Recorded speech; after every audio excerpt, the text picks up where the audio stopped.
kıyıp koygan yazılışıma Tugoli'de Tugay etmişli. O bilgi siyasetçiydi, o büyük usta siyasetçiydi.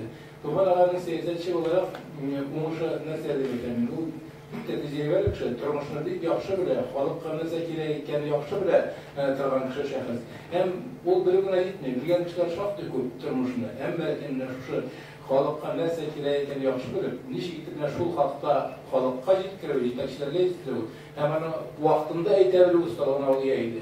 Devlet sayısı bana indir mesela kutarda hem şu vakitte şeşirep çığa da en gerekli sözünü eylerler şu vakitte. Hem şu vakitte aptırap kalacak yetakçiler de bu şundan da şolay bitti. Hem ana sözüne kulak salarla mecbur olalar. Biz Tufan Ağa'yı bilen güzel yıllar boyu devlet sayısının Mağarif Medeniyetlerin en bilgi meseleler komitesinde işledik.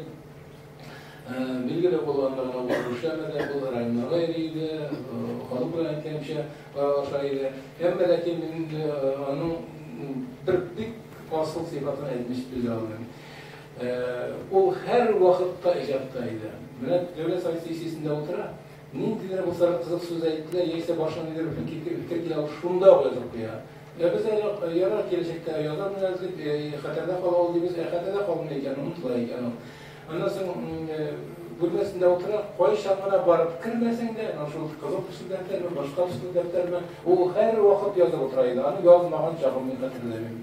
Onun isterik defterleri, gündelik defterleri iskip geçip hem onlar matematikte de şekilde.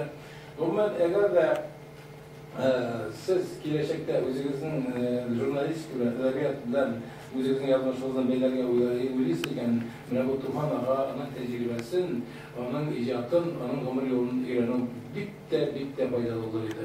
Biz Abdullah Tufay'la öğrenebiliriz, Hasan Tufan'dan öğrenebiliriz, zertmetlerden öğrenebiliriz. Varısı da gerek. Ama lakin bu mümkün de şu zertmetler, Tufaylar, Aktaşlar, Ömer Başirevlar, Rayastaklar gibi yolundan barılan bizge yakınrak bu kişisi Tufan Ağa'nın sizlerge nağırak da anlarsınız. Çünkü o bizim zaman kişisi. Bizden uylar bilen, bizden fikirler bilen yanılan kişi.